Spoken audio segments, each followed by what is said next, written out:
আচ্ছা মামা, এইদিকে এত মেশিন থাকতে তুমি কেন এই ফ্রি হ্যান্ডের ব্যায়ামগুলো বেশি করো? আগের ব্যায়ামগুলা পুরান। তুই যে প্রশ্ন করলি এটা আমি একটা উদাহরণ দিই। মনে কর যারা ম্যানুয়াল গাড়ি চালাইতে না পারে তারাই অটো গাড়ি বুঝে, বুঝছস? বুঝতে পারছি। এটা যারা বুঝার বুঝে নেবে, আর যারা না বুঝার তারা তো ওইটাই। অটোই।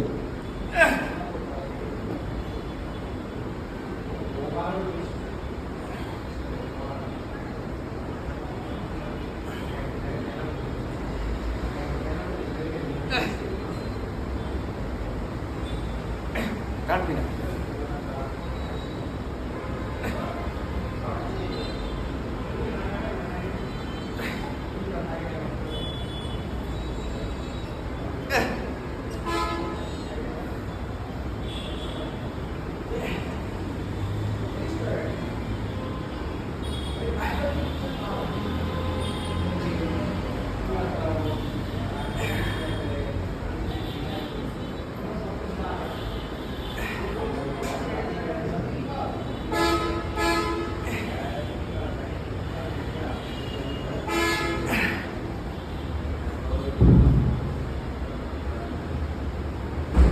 কন্ট্রোল করতেই তো ফুটকি ফেটে যায়, বুঝো না?